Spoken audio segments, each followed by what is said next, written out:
Oke. Sudah dibuka halaman 169.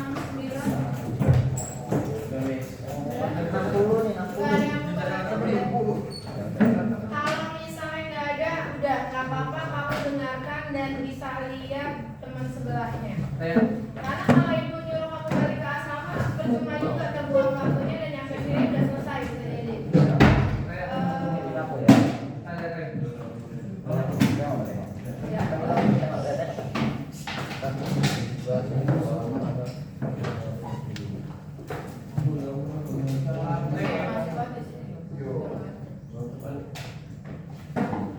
Sudah dimulai? Oke, mari kita mulai pembelajaran hari ini dengan mengucapkan basmalah. Apakah judulnya bab 4? Oke, judulnya adalah menjadi warga negara yang bijak. Ya. Fokus di sini adalah kata warga negaranya ya.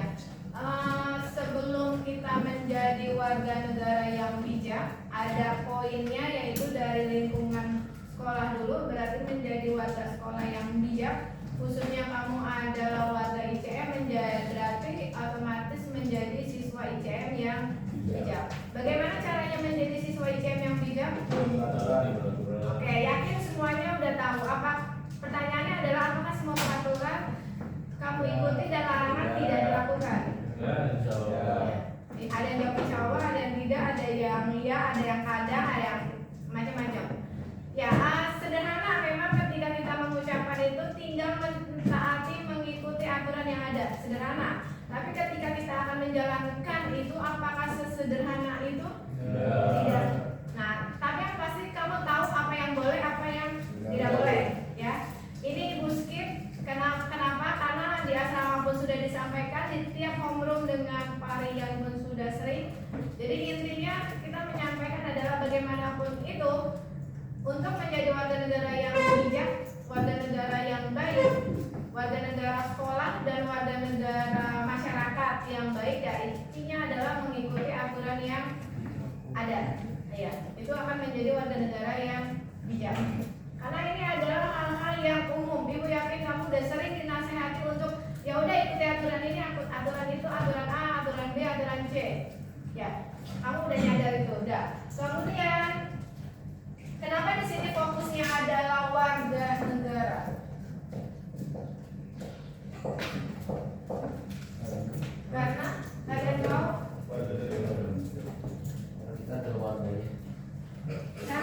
Karena kita adalah warganya. Karena di sini untuk menjadi warga negara yang bijak itu kaitannya dengan hak dan kewajiban. Masih ingat materi yang sebelumnya hak dan kewajiban bedanya apa?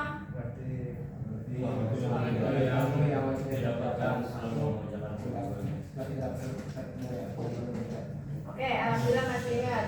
Hak yang kita dapatkan, kewajiban yang kita lakukan. Nah, kenapa fokusnya di warga negara? Karena yang berstatus warga negara lah yang punya hak dan kewajiban itu. Nah, terkait dengan itu silakan dibuka lanjutannya.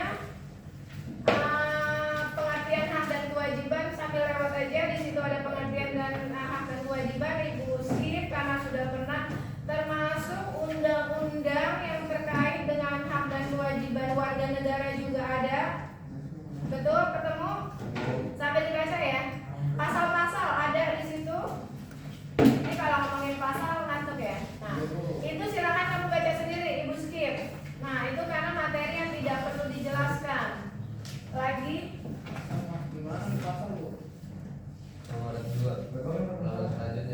halaman selanjutnya yang ada di kotak-kotak nih. Dari 181 lanjut.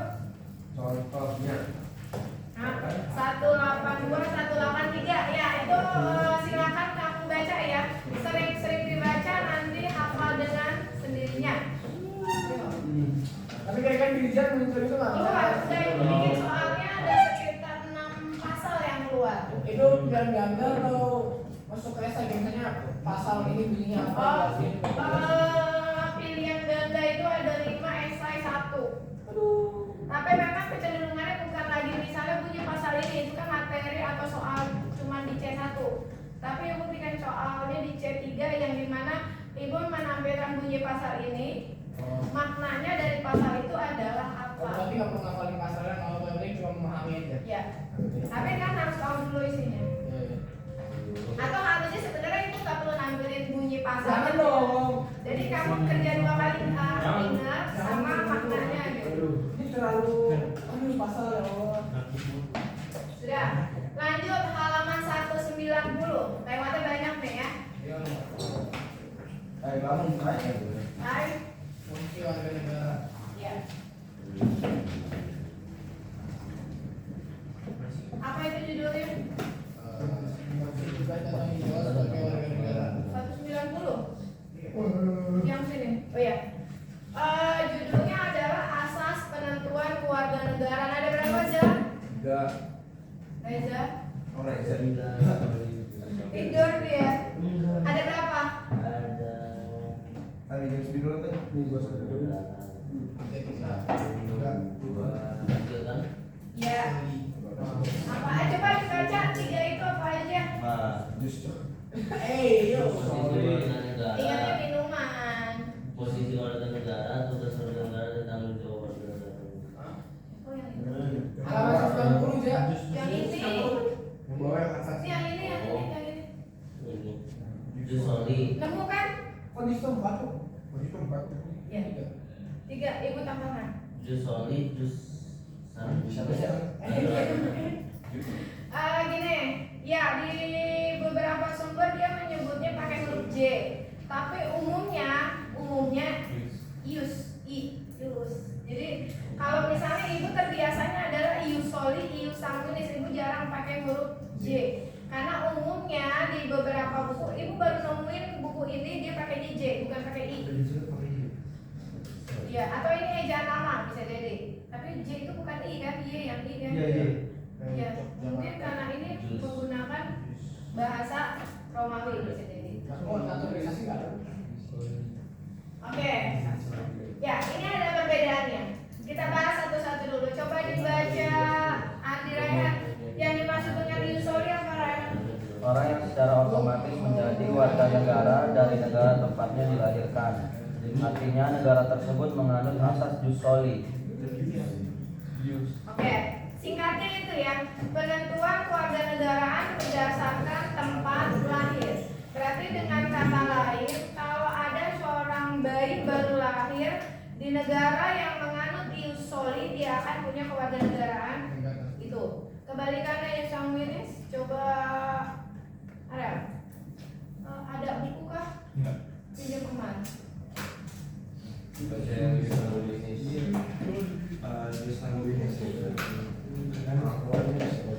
Juga salah satu atau kedua orang tua dari seorang anak adalah warga. Enggak, ini Bang. Anak tersebut berhak dari warga negara yang sama dengan salah satu atau kedua orang tuanya. Hal ini terjadi di negara yang menganut asas jus sanguinis, yaitu asas bahwa kewarganegaraan anak ditentukan oleh kewarganegaraan orang tuanya. Bentuk kewarganegaraan ini lahir di negara-negara yang menganut sistem civil law. Contohnya, anak dari pasangan warga negara X lahir di negara Y, tetapi tetap dianggap sebagai warga negara X. Oke, cukup. Berarti jelas perbedaannya ya. Sanguinis berdasarkan turunan berarti ngikutin orang tua. Kalau ius soli berdasarkan kelahiran tempat di mana dia lahir. Nah, kalau naturalisasi adalah Naturalisasi pilihan kepada seseorang yang melalui oke, ini adalah pemberian. Banyak di Indonesia naturalisasi? Ya, umumnya adalah yang pernah ada di Indonesia pemain bola ya. Nah, untuk Indonesia akan menganut yang mana? Indonesia itu ius soli iya, ius sanguinis iya, naturalisasi iya. Ini ada di Undang-Undang Nomor 12 Tahun 2006. Ini apa bu? Keluarga negara dia banyak, bukannya banyak, maksudnya dalam Undang-Undang Nomor 12 Tahun 2006 itu isinya banyak. Siapa aja sih yang termasuk ke dalam warga negara Indonesia? Syarat menjadi warga negara Indonesia apa? Apa yang menyebabkan hilangnya kewarganegaraan Indonesia? Apa bu yang menyebabkan warga negara Indonesia? Apa yang menyebabkan kehilangan kewarganegaraan? Pertama, ketika kita masuk ke dinasan negara lain. Pernah ada kasus ini enggak? Untuk itu mah Kedinasan kayak dinas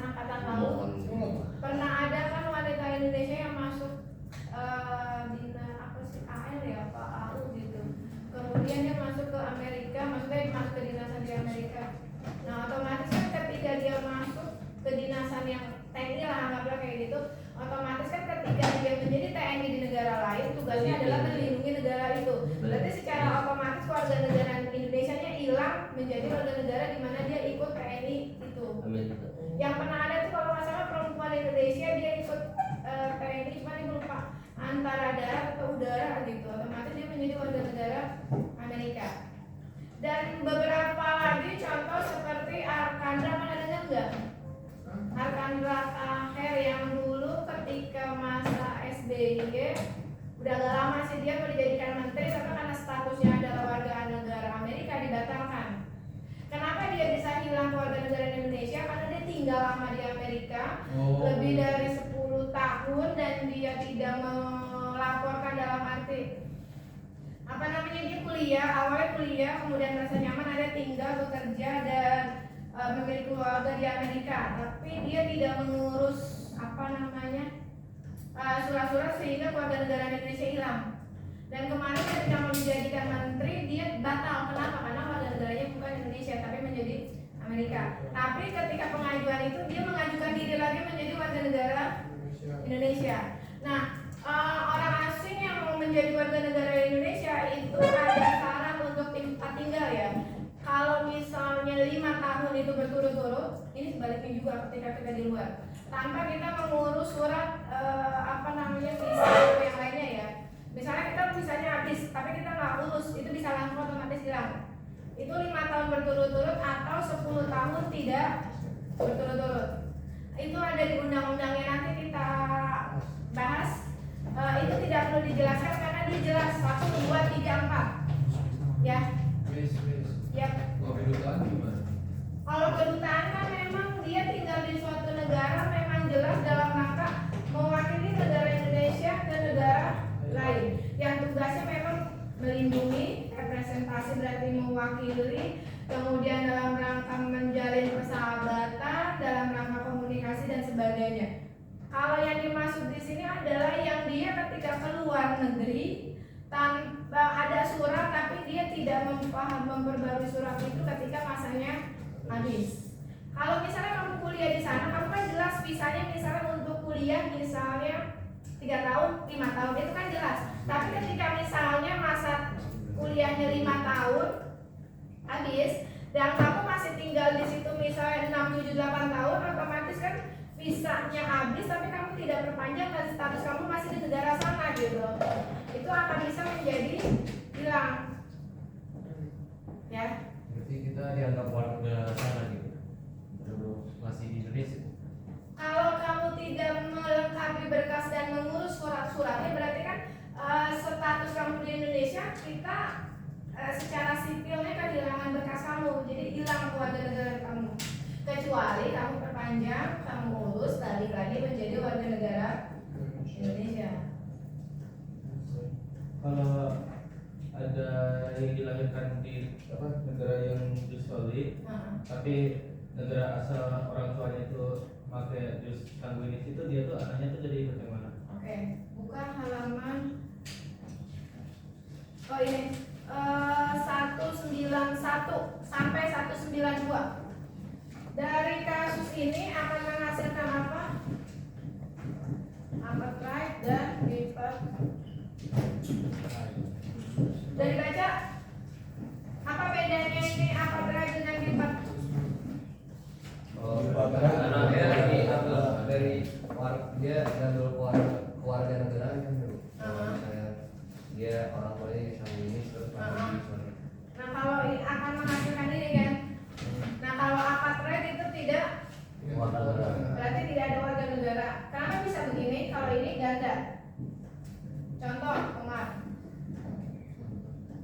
Omar lahir Kuwait ya. Kuwait itu dia sanguinis ya.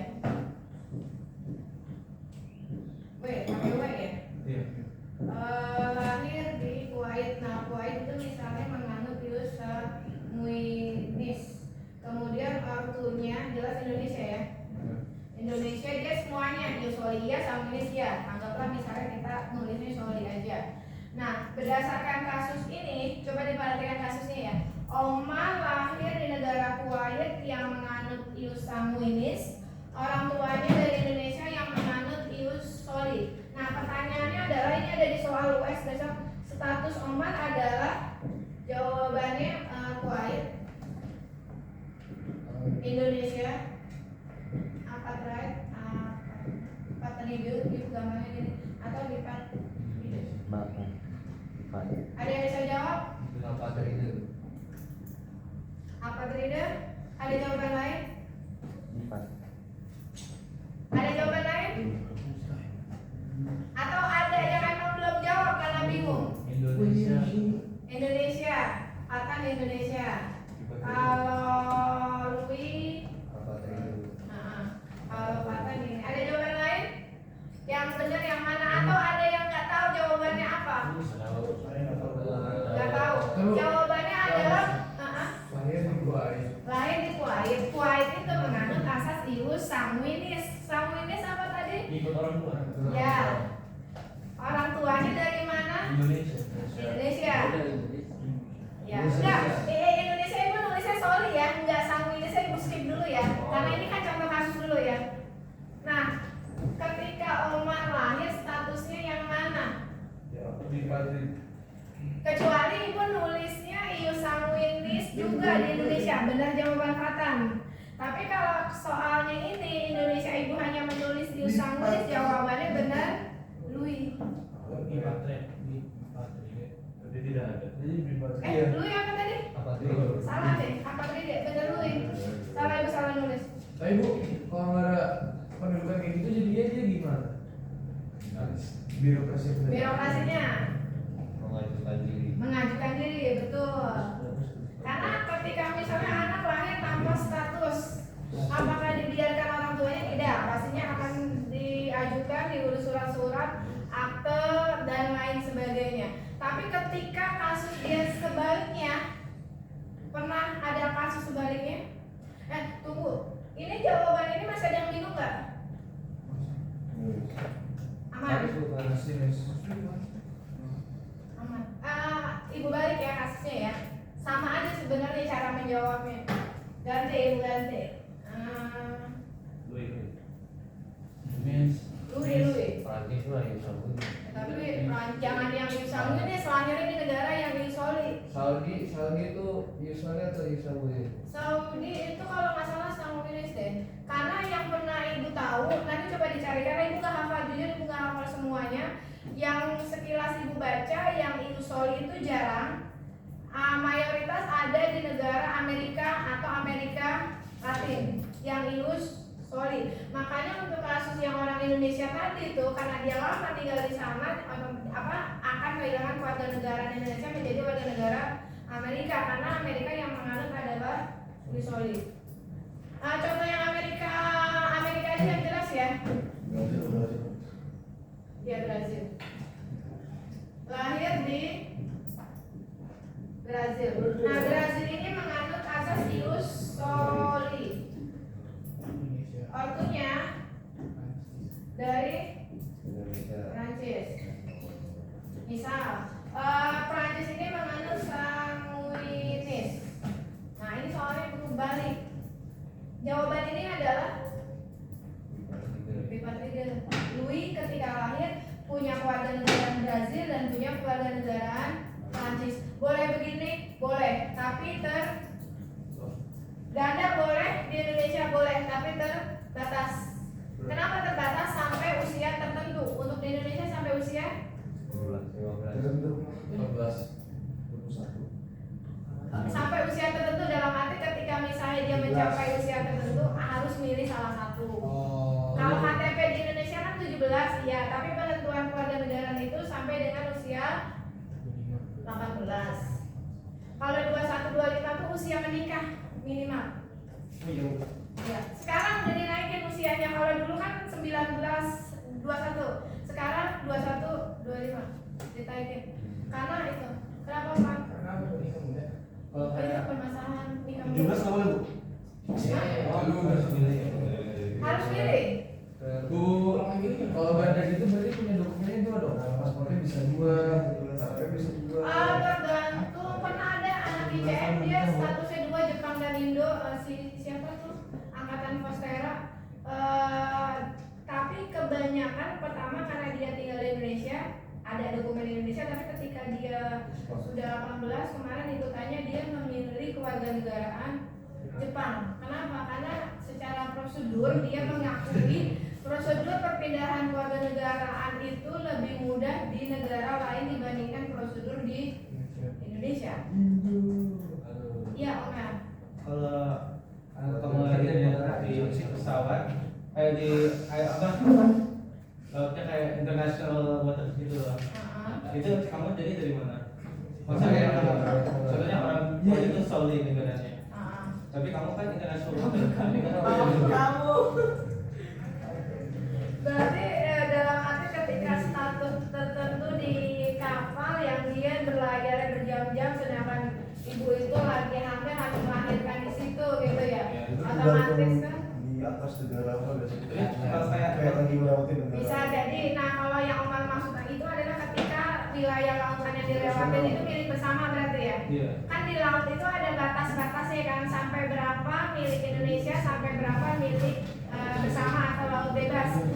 Itu ada pelajaran di SMP kan, batas maksimalnya yaitu ZEE, zona ekonomi eksklusif.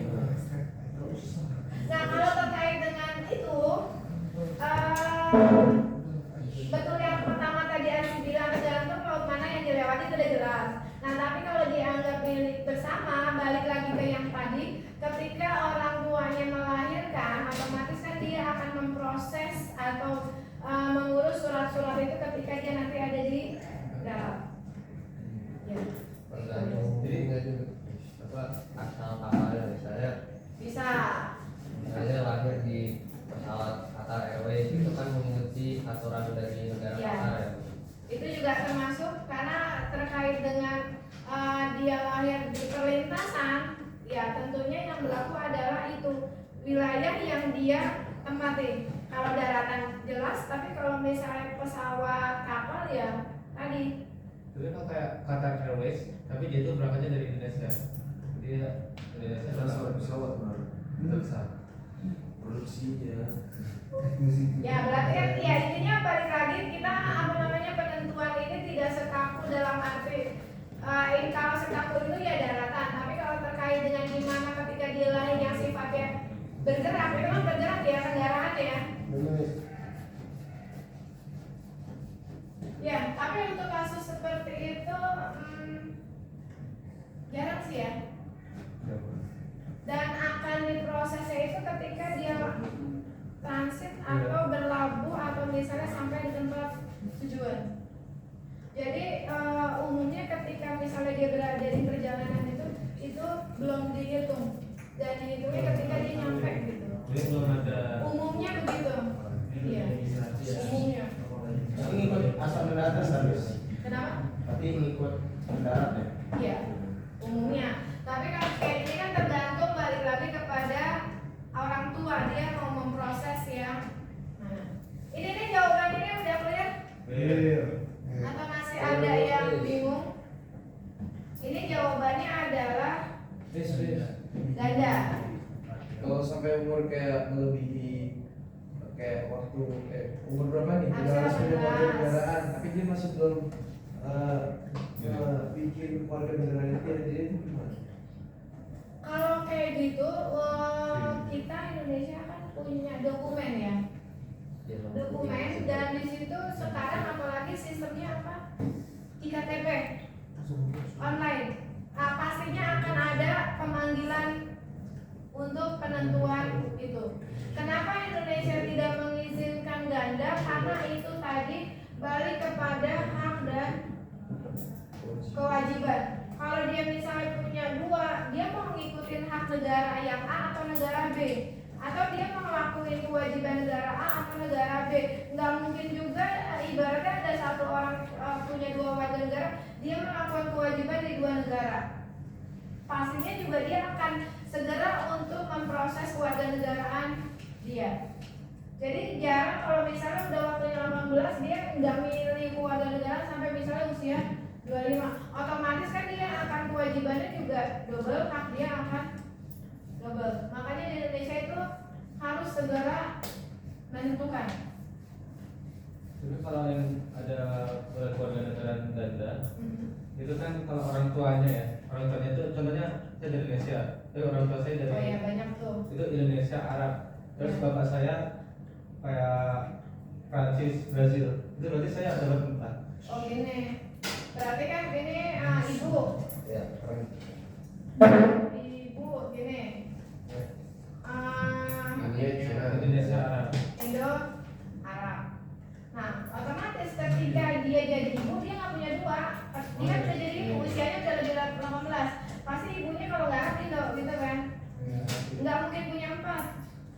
Tapi kalau negara-negara itu boleh negara ganda itu Tidak ada. Semua negara tidak ada yang mengakui dua keluarga negara. Atau misalnya nih, ini kamu kan bilangnya gini ya, ini ayah. Nah, ini misalnya apa tadi? Prancis. Iya, Prancis.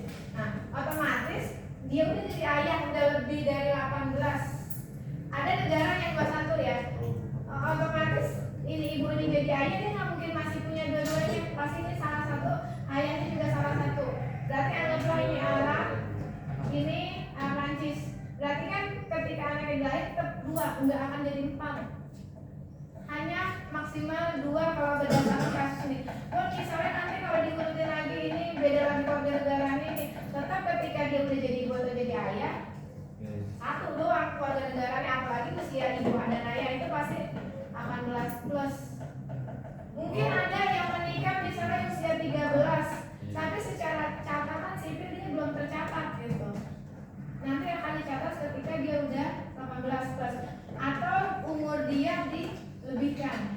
Itu ada banyak kasus menikah di daerah-daerah ya, yang menikah tuh 14, 15, tapi umurnya dinaikin dulu baru dia bisa.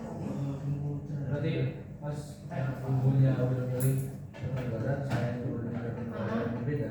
Itu berarti anaknya nanti pas udah umur yang udah pasti buat milih negara warga negara, itu tinggal pilih dari orang ayah dan ibunya. Ya, kan di Indonesia juga banyak wanita Indonesia menikah dengan laki-laki asing, banyak kan? Iya. Atau sebaliknya, laki-laki Indonesia menikah dengan wanita asing, ada banyak. Ketika dilahirkan kan anaknya punya 2, banyak. Kenapa? Si Daniel bahas mau sama wanita asing katanya. Mau menikahi dengan boleh. Untuk yang aturan di Indonesia sekarang itu menguntungkan Indonesia ya. Kalau dulu nih waktu zamannya Anggun, tahu nggak Anggun yang penyanyi menikah di menikahnya di Prancis ya kalau nggak salah ya. Anggun Cipta Sasmi, kamu nggak tahu nggak penyanyi itu? Kan dia menikahnya sebelum tahun 2006.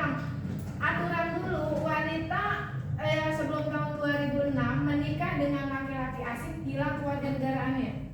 Zaman dulu. Tapi setelah muncul undang-undang tahun 2006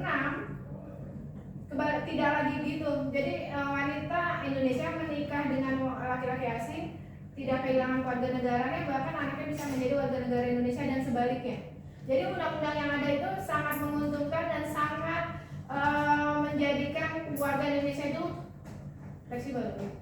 Kalau dulu kan nggak gampang hilang. Jadi si Anggun kan orang Prancis ya sekarang. Iya betul. Meskipun dia masih cinta dengan Indonesia, kadang balik ke Indonesia, jadi juri di Indonesia, tapi statusnya bukan warga negara Indonesia. Pernah nggak ada orang Indonesia yang ditawarkan untuk menjadi warga negara lain? Ada banyak. Ya, siapa yang terkenal? Yang dikenal, yang terkenal. Salah satu ini sekarang nggak sih? Ada. Yang terkenal banget pernah menjadi presiden Indonesia. Habibie, dia pernah ditawarkan? Jerman. Pernah, cuman Habibie dia menolak. Kalau yang lain mungkin menerima ya, tapi yang menolak adalah Habibie. Why? Karena dia sangat cinta. Kalau misalnya tadi kan penghasilan sebelumnya itu lebih Pas gimana tadi Guys, bangun dong guys. Ini seperti dongeng ya. Guys, 12. itu harusnya pas udah umur yang pasti buat bikin KTP itu pilihnya pas dia kalau misalnya dari Nggak mesti tinggal di Indonesia. Jadi kalau misalnya dia bikin tanah Indonesia, tapi tinggal di Arab, dia Boleh. bisa. Bisa. Jadi kalau kita tinggal di negara lain boleh. Kita diizinkan boleh. Yang penting kita melaporkan status kita apa, terus kita mau tinggal di mana, kita melaporkan kepada Indonesia boleh. Kayak kasus saya anak Pastera yang ibunya Indonesia, bapaknya Jepang, dia warga negara Jepang, tapi dia nggak tinggal di Indonesia, nggak tinggal di Jepang, dia kuliahnya waktu itu di Eropa kalau nggak salah. Boleh begitu, boleh kan, yang penting dia lapor ke negara asal dia bahwa dia ingin berkuliah di negara lain. Berarti kan bikin surat-surat atau visa perjalanan. Udah ya, ibu mau lanjut lagi tugas. Tugas. Nah, yo, udah ibu siapin dong. Enggak, ibu paper. Nah, sekarang kita bedakan ini. Kamu sering dengar kata penduduk, bukan penduduk, warga negara, bukan warga negara, rakyat. Pelajaran SMP kalau nggak salah ya. Hah? Kalau ibu bikin badannya gini, rakyat dibedakan menjadi dua, penduduk, bukan penduduk. Guys, bangun, ada cuci muka yang ngantuk. Penduduk dibedakan menjadi dua, WNI berarti warga negara Indonesia dan warga negara asing. Baganya begini, ada yang bisa bedakan ini dengan ini nggak? Kalau penduduk itu udah secara formal itu nggak. Tapi kalau penduduk itu kayak sebenarnya kayak masuk tanpa izin. Bentar, ibu potong. Formal yang dimaksud dengan formal itu apa? Kayak Sudah terdata. Sudah terdata. Iya. Apa bedanya dengan WNI? Kalau ini udah apa sih? Iya. Terdaftar sebagai warga. Warga negara Indonesia. Sama dong sama penduduk. Maksudnya tadi apa bedanya penduduk sama bukan penduduk? Ya, atau rakyat dengan ini dengan ya di antara kelima ini bedanya di mana? Kalau misalkan penduduk Kata kuncinya lah di antara ini. ini orang yang sudah resmi Kalau rakyat, Ya, penduduk itu satu-satu. dia rakyat. Kalau penduduk kan dia tinggalnya di Indonesia misalkan. Kalau bukan penduduk ya berarti dia rakyat Indonesia tapi tinggal tempat lain gitu. Oh enggak, ini yang semua ibu tulis nih orang yang ada di Indonesia nih. Tapi dengan berbagai status, ada yang dinamakan bukan penduduk, ada yang dinamakan WNI, ada yang dinamakan WNA. Kalau warga negara asing itu yang belum ada di Indonesia. mungkin yang dari luar ke Indonesia bukan warga negara Indonesia. Penduduk. Ya, iya, karena namanya juga WNA, ini yang orang asing, bukan warga negara Indonesia, iya gitu. Penduduk itu yang udah lebih dari 3 tahun mungkin. Oke, berarti lebih dari 3 tahun kata kuncinya adalah Dan mendiami atau menghuni. menetap. Oke, itu dinamakan Penduduk. penduduk. Nah, ini sama ini kan sama-sama orang asing. Cuman bedanya kalau ini adalah dia menetap di suatu negara, betul minimal enggak 3 tahun ya, 1 tahun 2 tahun, 1, 2, 3 tahun udah dianggap menetap, punya tempat tinggal meskipun itu sewa. Nah, kalau yang di sini berarti dia tidak menetap. Contohnya adalah ya cuma liburan berarti. Beda kan ini sama ini? Kalau turis dia berlibur ya paling selama-lamanya sebulan kalau dia duitnya banyak. Nggak nyampe setahun orang liburan kan? Kalau contoh WNA yang di sini adalah Ekspat orang luar yang sudah tinggal di Indonesia Kerja di sini. Ya. kerja jadi kerja ekspat. kuliah, ekspor. Ya. Ya, jelas bedanya ini dengan ini ya. Nah, kalau yang ini rakyat rakyat Indonesia yang dinamakan rakyat Indonesia itu adalah Semua manusia yang betul sekali. Berarti semua orang yang ada di Indonesia itu dinamakan rakyat Indonesia. Nah, dari semua yang tadi itu dibedakan menjadi dua, penduduk dengan bukan penduduk. Yang satu menetap, yang satu hanya sementara waktu. Nah, yang menetap tadi dibedakan menjadi dua lagi, yang satu statusnya WNI, yang statusnya WNA. dibedakan dengan WNA karena ada orang asing bisa menjadi WNI. Betul? Betul. Dan kata kuncinya WNI adalah tadi udah bilang terdaftar. Bukan cuma terdaftar, ada kata kuncinya bahwa dia resmi menjadi suatu negara dari negara gitu. Berarti secara buktinya dengan adanya KTP. Oh iya. Berarti secara hukum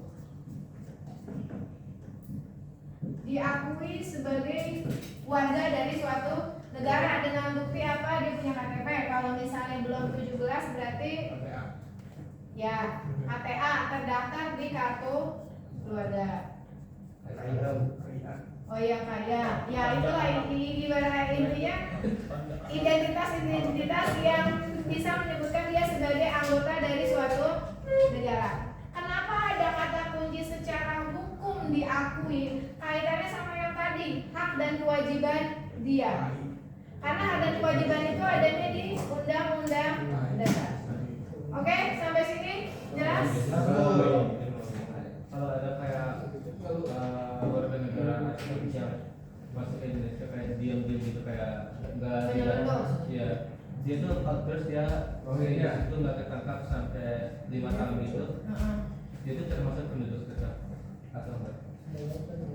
Kalau yang masuk kategori ini dia terdata ya. Nah ini kategorinya adalah penduduk, banyak nggak ada kasus kayak gini? Banyak. Khususnya di perbatasan Kalimantan. Kalimantan di Pulau Kalimantan kan ada 4 negara ya, Indonesia, Brunei, Malaysia, Singapura, ya benar, Malaysia, Singapura. Singapura orang beda. Kenapa? Singapura Oh Singapura udah beda ya? Oh ya Malaysia. Di mana batasnya ini kan hanya berupa hutan ya. Dan perbatasan Indonesia, Malaysia di Kalimantan yang berupa hutan itu tidak dijaga dengan ketat. Banyak yang tadi Omar bilang penyelundup atau misalnya apa istilahnya ya, mereka melalui perbatasan ini dan akhirnya dia tinggal di Indonesia dengan tanpa identitas. Kalau dia tanpa identitas tidak terdata ini maupun ini, berarti statusnya adalah ilegal. Nah orang yang ilegal kenapa? Harusnya kriminal bukan? Kriminal. Kalau orang yang ilegal tanpa status otomatis akan ditangkap. Harusnya kalau ketangkap. Tapi kalau statusnya misalnya dia 5 tahun tidak ketahuan bersembunyi misalnya di perbatasan Indonesia, meskipun sudah masuk wilayah Indonesia Kalimantan misalnya gitu. Ya intinya dia nggak ketahuan gitu. Dia tidak masuk ke sini, tidak terdata. Iya. Kalau ketahuan akan ditangkap oleh keimigrasian. Tapi kalau dari kita itu Berarti bukan peruntukan ya istilahnya, dia tetap menjadi orang yang ilegal tinggal di Indonesia tanpa adanya status. dan orang nggak tahu semua gitu soal saking mampu. Nah, untuk orang yang kayak gitu tanpa ada status, tanpa identitas, dia tidak akan bisa kemana-mana. Misal di Indonesia itu semua pakai identitas ya, berobat pakai kartu identitas, mau sekolah pakai identitas, mau kerja pakai identitas. Nah kalau orang yang begini 5 tahun tanpa identitas dia kabur ke Indonesia, bisa apa dia kira-kira? Tinggal di hutan, ya tinggal di hutan kan nggak ketahuan, nggak terdata sebagai penduduk Indonesia atau warga negara Indonesia. Kalau pengungsi perang gimana? Atau kayak pengungsi biasa? Ada nggak di Indonesia? Dulu kayak misalnya orang juga. Ada kan di negara Indonesia kan? Di apa sih taruhnya Aceh ya? Iya Aceh. Ya dia statusnya tetap menjadi pengungsi karena memang kita mengungsikan mereka dari Rohingya ke Indonesia dan dia sampai sekarang belum menjadi warga negara Indonesia. Kalau itu jelas memang ada status pengungsi ya di antara beberapa negara, kecuali misalnya di antara pengungsi-pengungsian tadi mau menjadi warga negara Indonesia dia mengajukan diri, itu bisa, tapi asal mengikuti syarat-syarat yang udah ditentuin. Kayak tadi syaratnya tinggal di Indonesia 5 tahun, berturut-turut, kalau nggak berturut-turut 10 tahun, punya pekerjaan tetap, bayar kas negara, bisa bahasa Indonesia dan aturan yang lain itu harus dipenuhi, itu bisa. Tapi kalau dia nggak mau silakan, tapi statusnya sebagai pengungsi. Sudah ya? Ada diskriminasi itu terhadap pengungsi itu. Kenapa?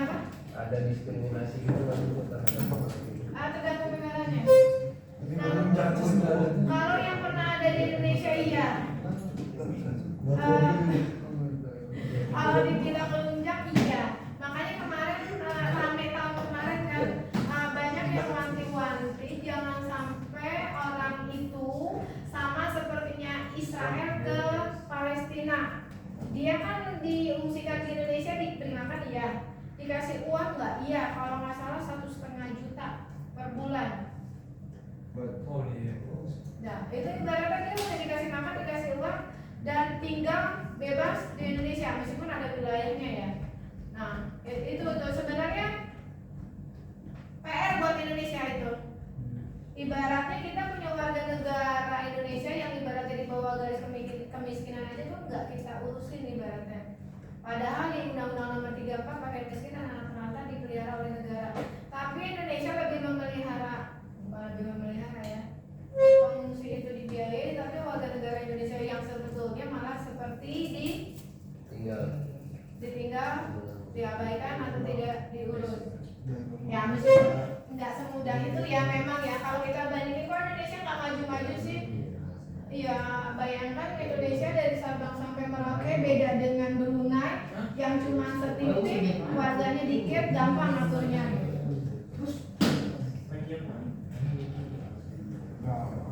Oke, sudah Ibu mau kasih lembar soal.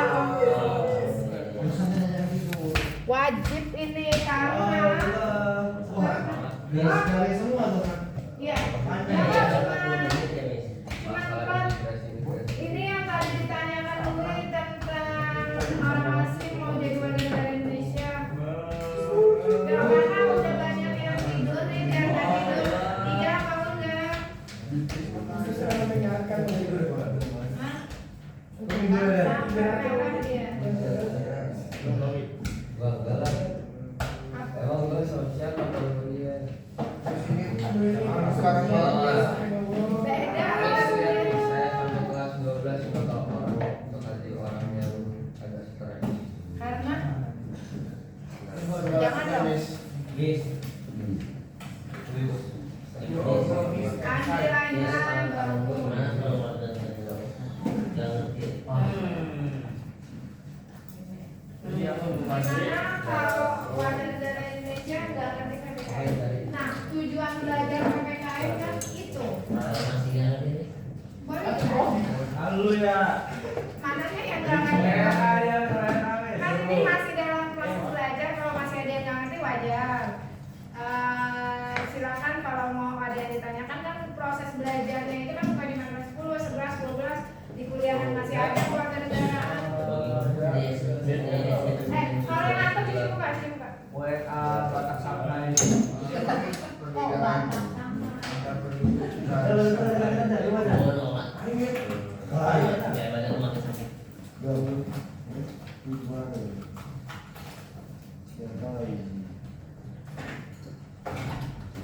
Kamu ambil kata-kata sendiri ya, karena ibu hanya menyampaikan kata-kata kunci. Oh, cuma kata-kata doang boleh nih. Tidak, dijabarkan ya berlatih menulis apa? Oh, bisa orang asing, bisa warga negara Indonesia. Bu, ini yang dimaksud negara semua negara apa Indonesia ini? Indonesia? Indonesia. Iya. Kalau tiap negara tuh yang diakui penduduk tuh waktunya beda-beda apa sama semua? Umumnya sih kurang lebih nggak beda jauh dari yang ada ya, kayak misalnya 5 tahun dan 10 tahun gitu. Umumnya sih sama. Indonesia berapa?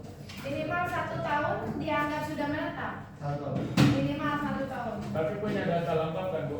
Punya identitas harus ada. Karena kalau nggak ada identitas dianggap ilegal kan? Ilegal. Penduduk ilegal.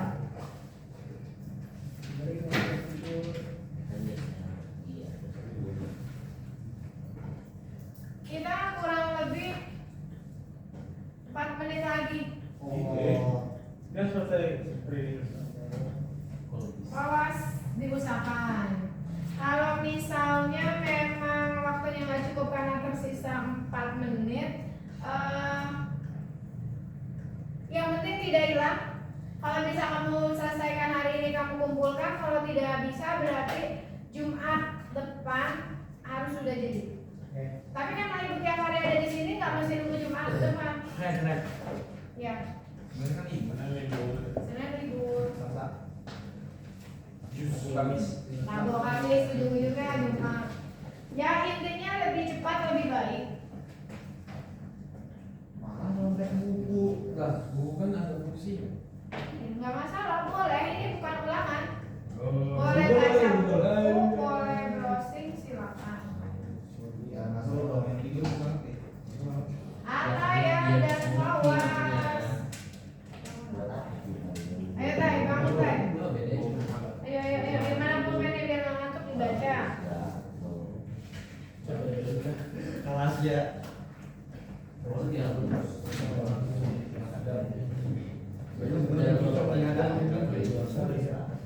Ya, rasa gue lagi baca kan gini. Dulu baca gimana? Gue memang gue kalau ini bawa. Baru ini doang yang udah itu tidur.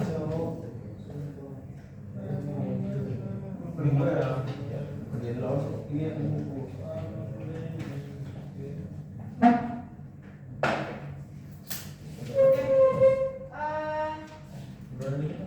Kita tutup ya dengan mengucapkan hamdalah.